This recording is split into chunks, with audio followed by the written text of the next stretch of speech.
everybody. It is Monday night in the Hannick household, and it's time for treats and cheats for the week.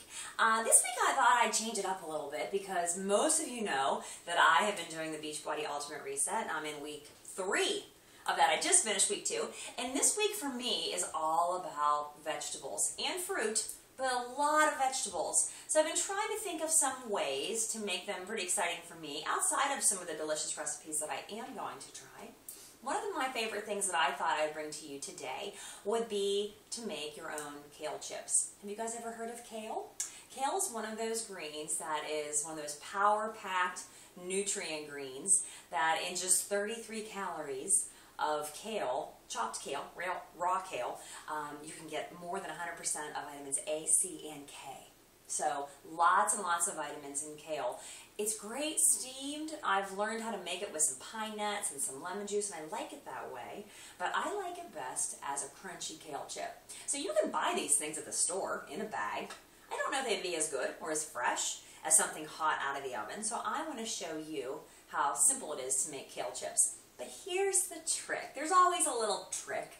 You have to be a little bit diligent with the timing of it. Now, I have tried to make kale chips a couple times, and I have burned them every single time. So it's one of those things that you want to do very slowly. I always try to rush everything because I'm always in a hurry. So I put things under broil, and I walk away, and it's just a leaf. So all of a sudden, it is fried to a crisp, and the house smells like burnt kale. My sister in Australia has taught me my ways, and has taught me how to kind of slow roast them, bake them at a much lower temperature, and they come out just as crispy. If you are super diligent and like to sit by the stove and just watch things cook, you can make these under the broiler, but you got to be careful because they burn really quick. They go from perfect to crispified in about a nanosecond. So let's talk about how easy it is to make kale. So right here, I have some kale that I had gotten from our produce market down in the strip. And it comes on the stalk. This is the part that you don't want. So after you wash and dry your kale, which this already is, what I like to do is rip it off this giant stalk, just like this. So I have these smaller leaves, these like little pieces like this. So what I do is usually pull off a bunch. I rip it into small pieces. It's one of those things that your kids could do because it's easy, and just ripping vegetables, there's no really rhyme or reason to it. And you just make a nice little tray of these little kale leaves. Now you get to do the fun part. You can massage your kale with a little bit of olive oil. So that's as simple as putting a little bit of a teaspoon in your hand. And just, like I said, massaging it. As silly as that sounds, it's something as simple as getting a little oil in your hands, taking your kale and just rubbing it all around and making sure that your kale is coated with the olive oil. Because when you stick this in the oven and it starts to roast, that's what gets it a little crispy. So now I have this, wonderfully oiled kale that most seasonings will stick to. This is the part I haven't experimented a lot with. Maybe you will. I have found this seasoning powder at the Dollar Tree, of all places. I was walking up and down the aisles. I like seasonings that are already put together that have a little bit of garlic, salt, and pepper in them. This was $1. It's one of my favorite things ever because it has such a good flavor. So normally what I do is just take a little pinch. Just probably about that much. And I just sprinkle it over my kale and rub it around a little bit more to make sure the leaves have a little bit of a coating of an oil, a little bit of a seasoning. If you can't, if you can't eat a lot of salt, of course you can go to more of a Mrs. Dash type of flavoring. Maybe you just want to roast it, plain and simple, the way it is. There's a lot of seasoning mixes out there now. It'll be your choice to experiment with them. And that's as simple as it is. You pop them in the oven. You spread them out on a cookie sheet just like this. You pop them in the oven. Again, if you're going to sit and watch it with eagle eyes under the broiler, it's done pretty quick, maybe less than 5 minutes. So you really got to stay close to it. But if you're going to bake it or roast it in the oven, it might be as long as 15-20 minutes. You have to watch this with your oven very carefully. And you can do it for somewhere between 350 to 400. I have a convection oven which circles the air around any food I make, so it happens a little faster for me. And I've learned that through trial and error of burning many, many things that I've tried to make like this. But when it's done, you just want to watch it until it's a beautiful bright green color. And you'll actually, I don't know if you can hear it here, but it actually has a little bit of like a crispiness to it. It will crumble because it's crispy. And that is what, makes this a great alternative at night to sitting down with a bag of potato chips that are nice and salty. You can have a touch of salt on something like this, and you're taking in a vegetable as a snack instead. And it's a good way to get your kids interested in something like this. So that's one of my favorite things to make, kale chips. I'm getting more into that. I'm going to make these in a minute. But I also want to show you how to make your own sweet potato chips.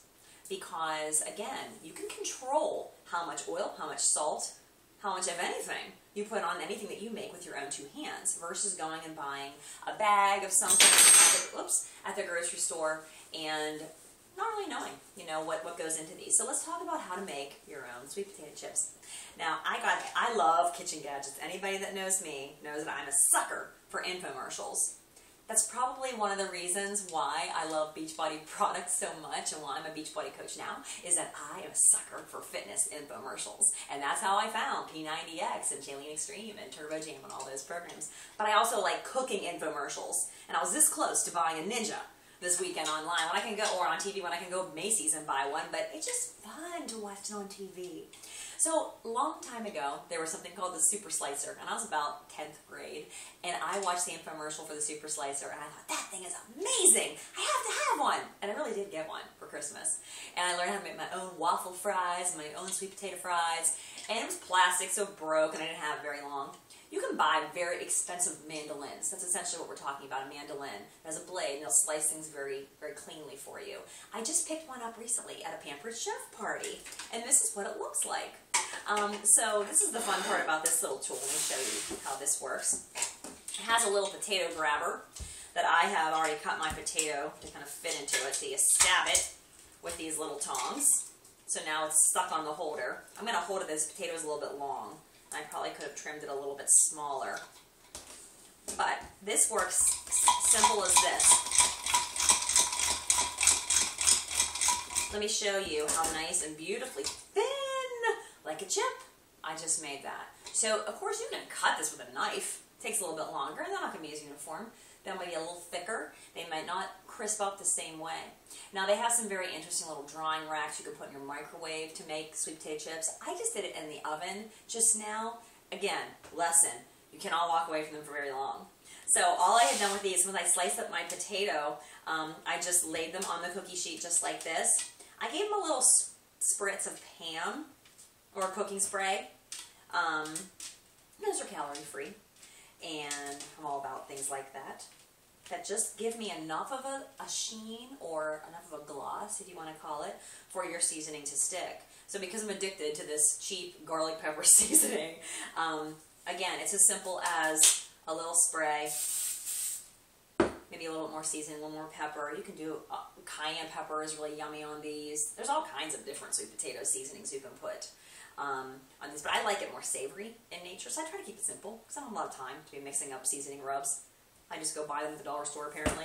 And again, you would stick this in the oven and just watch very carefully because they start to curl and they start to crisp, and they'll end up actually looking like a little potato chip. These ones are a little brown because I was like, oh no! And they were starting to burn, so I pulled them out and rescued them at the last minute. But they do make a nice little pile of chips. So if you feel like you're in the need, you're going to cave, or going to, cave to a craving that you're having, run into the kitchen and make yourself some kale chips. Make yourself some sweet potato chips.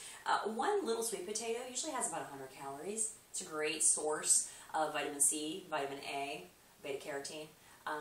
They're great, slow digesting carbs, and this is a fun way, again, to get your kids to try some different vegetables, because now you've made them look and kind of taste more like a snack food they're used to, but it's such a healthier version, right? What a great treat and cheat this week, for myself included. If I start to cave, I know I can run in and make a half of a sweet potato, chip it up a little bit, and that'll get me through the next 6 days that I have left on the reset.